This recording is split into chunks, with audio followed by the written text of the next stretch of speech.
well wasn't leaking. But these wells, they're only going to last for 5, 6, 7, 8, 9 years. Their economic value, most of that is attained in the first couple of years, so there actually is very little economic value in the well after that, and so the companies just write it off.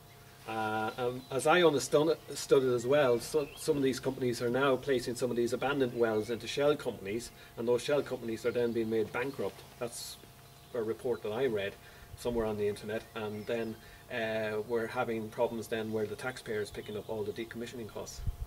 What we've seen in the United States with the economics of fracking are huge promises and very little returns. We heard about enormous numbers of jobs and economic revenue and even large quantities of gas, but then in most cases fracked wells have disappointed. The number of jobs have never materialized. The economic gains for the local community never come true. Instead, what you have is a short-term boom as out-of-area workers come in for a little while to drill and frack the well, and then a long-term bust in the community where it was fracked, because what the local community is left with, what the farmers are left with, are the toxic contaminants, the water pollution, the air pollution, and the health effects that last, the soil contaminated from the chemicals used in the fracking process, but no real benefits. Ruined roads often accompany fracking because of the heavy trucks that come in, the environmental degradation that comes from this process. That's what's coming economically from fracking, not the benefits that the industry will say are going to come. Yeah, one of those reports was the Considine report by Penn State University. It was commissioned by the Marcellus Shale Coalition, of which CDM Smith, who are running the EPA study here for us, are an associate member of the Marcellus Shale Coalition. So I'm really getting worried that some of the more, outrageous claims, economic claims with regard to jobs will be exaggerated in any other study that we see coming out of some of these reports. We've already seen the company here, Tambourne. They projected 600 jobs each side of the border and 4,400 extra jobs as ancillary jobs.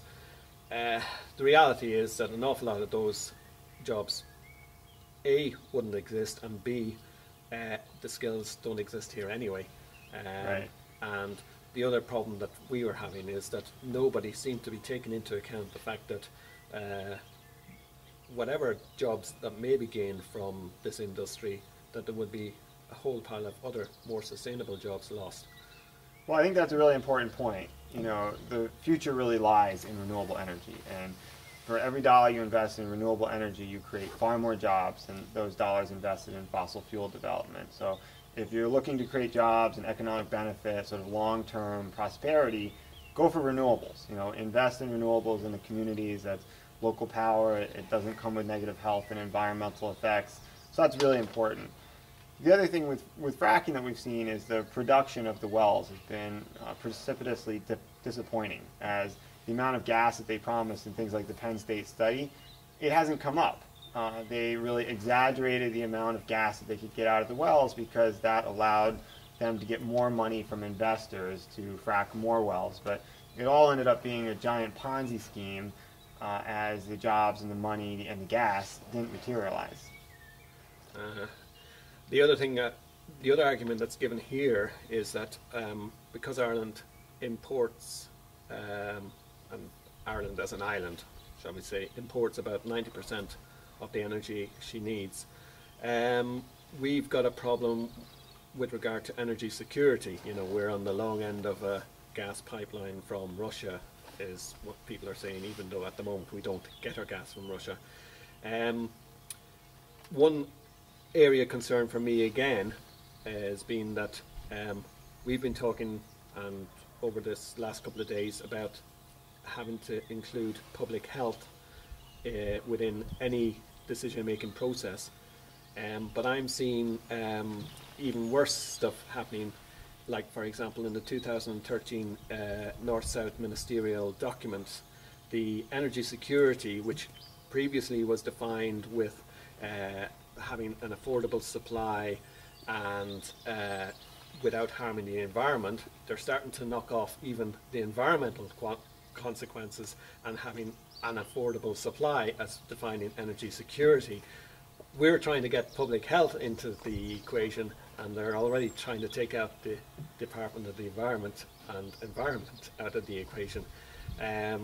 It worries me that governments seem to be walking and sleepwalking into this, and it worries me that our politicians aren't looking at the bigger picture and are only looking at small until near-term picture.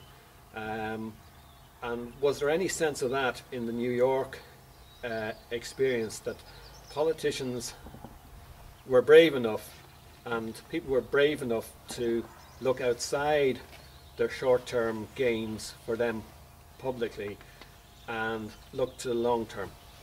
Well, in New York State, we started with just an environmental review, but Right. then as more examples of harms from other states with fracking came to light, and as more science was done, it became very apparent to the medical community that public health was absolutely essential, and it had to be looked at as part of the state's review.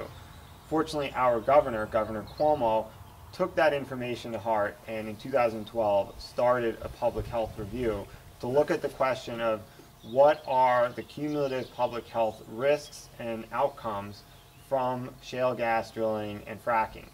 Over the course of more than 2 years, our Department of Health looked at the science, went around the country to different states with fracking, talked to the experts and the residents there, and combining with those experiences and all of the science, came to the conclusion that the risk to public health from fracking are very significant. The harms it poses to the population are very significant, and it should be banned. That's the New York State Department of Health's conclusion based on multiple years of study on the public health side. I would also add that from the perspective of the cumulative impacts all around in a community and the potential benefits versus the harms, the public health effects are actually very significant economically as well. I mean, you have to take into account if children have asthma, what is that actually costing in healthcare costs? If there are specific impacts to vulnerable populations, the children, the elderly, the sick, what are the impacts to the public health system that taxpayers are ended up taking some of those costs for? And then what are the costs to the community character, to the roads, to the bridges, to the infrastructure from the heavy truck traffic and the development? And then what are the impacts from reduced property values that we've seen go hand in hand with fracking? As fracking comes in, local property values decline. So you have to look at this broad picture, not just the promises from the industry that have shown to be false time and again in each place they've tried to frack, but the real impacts, which we've seen a lot of in the United States, and increasingly it's very clear that the costs and the harms of fracking far, far outweigh any potential benefits. Okay, thank you.